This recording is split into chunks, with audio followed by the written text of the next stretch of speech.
Now, Lyndsay's story. Lyndsay is in Newbury. Lyndsay has cerebral palsy, and you will have seen her. You just don't realise it yet. Lyndsay was a big part of the Paralympic Games closing ceremony. Feels like yesterday, Lyndsay, but it's probably about a month ago now, isn't it? Yeah, just about a month ago, yeah. How did you get into that? How did the call come to say, hey, Lyndsay, do you want to be in this? Well, basically, I had an email through my wheelchair basketball team saying going to a dance workshop. I went to the dance workshop. They spotted me and said, do you want to come for an audition for an aerial?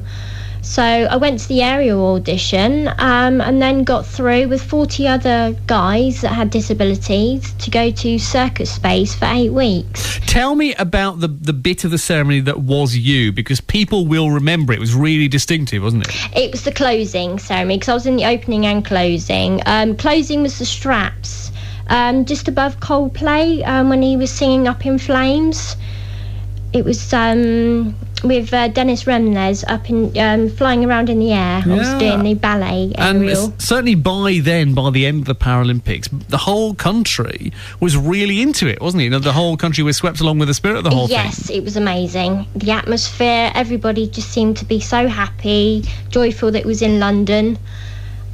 Yeah, the spirits of everybody was, exceptional. Clearly a big gig for anyone to be involved in one of the, Olympic or Paralympic ceremonies. Tell me about the whole, rehearsal schedule, because I imagine, as someone with cerebral palsy, that what you were doing was quite tough on your body. I might be wrong, though. It was very tough, very tiring, but it's made me very fit, because we did the sway pole for about 2 months rehearsing, which I did in the opening. And then I had about a week to do the straps in the closing. So while the rest of us were watching the Paralympics, you were rehearsing, you were practising. I was rehearsing a lot of core work, upper body strength, because basically the sway pole, I was climbing up just with my arms and then strapping myself to the top of the pole and then moving my body. And I'm guessing in a sort of more artistic way, the point of the design of the ceremony and also your part in it was to say, hey, I may have cerebral palsy, but look, I can do loads of stuff that most people can't do. Oh, definitely. You just have to adapt to it, to be honest. There's no can't in this world, to be honest. Just try it, and if you can't do it, you can't do it. But there's always a way of adapting stuff. And yes, it doesn't matter what disability you are. I mean, we had amputees, people with spina bifida, that were paralysed. Were you nervous performing in front of all those people? I was a little bit, yeah. But I was just so in the zone. I mean, when I was out there, especially for the closing, seeing the audience and everything was absolutely amazing. It kind of blew me away, to be honest. So it sounds like, it was more just exciting, to be part of the thing. It's clearly sort of mix of both, isn't it? Well, it was the experience of a lifetime, to be honest, to actually be chosen, because I've never done anything like that in my life. So you had put your work in, you'd done all your practice, you arrive there on the day and your moment comes. Tell me more about how that feels when you think, right, it's now I've got to do the blasted thing, and everyone's watching the world over. Yeah, it was a bit nervous and excitement at the same time, knowing that everybody was going to be watching me. I think because there was about 60,000 in the stadium and at least people watching on telly as well. Yeah, the blood was rushing, but once I got into it, it was fine. And then stopped, watched the crowd, listened to the music.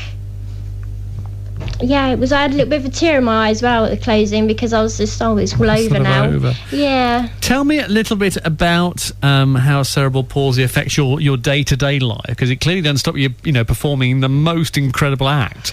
So tell me about the sort of day-to-day experience. Well, basically, I can walk, but I do use my wheelchair out and about. I use it because of lack of energy, because I had open heart surgery 6 years ago as well, which that's why I use the chair most of the time. But no, it doesn't stop me. I play wheelchair basketball, I work. But, clearly, having cerebral palsy does have an impact on what you can and can't do. So sometimes you need your chair. You're able to go to work and, get involved in sport and all that kind of stuff. What does it get in the way of? I wouldn't say it would get in the way of anything, to be honest. What a great attitude. Yeah, I mean, yes, it does tire me out. But no, I just space my day out, so if I can do this, I can do it, and just, rest when I need to rest. And in terms of your performing, what could you possibly do that would top the Paralympics? What could you possibly do next? Oh, God. Because you've got to do something, haven't you? Well, yeah, I don't know, to be honest. I mean, I'm looking to do modelling and other stuff, but I don't know what could really top that, to be honest. See what offers come in? Yeah. Really, really lovely to have you on the show this morning. Thank you. Thank you very much indeed for talking to us. Thank you. That's Lyndsay, who was in the Paralympic closing ceremony. You'll remember her amazing swirly routine that she'd done all that work on her core and her upper body to be able to achieve, and she was live on The Pete Show.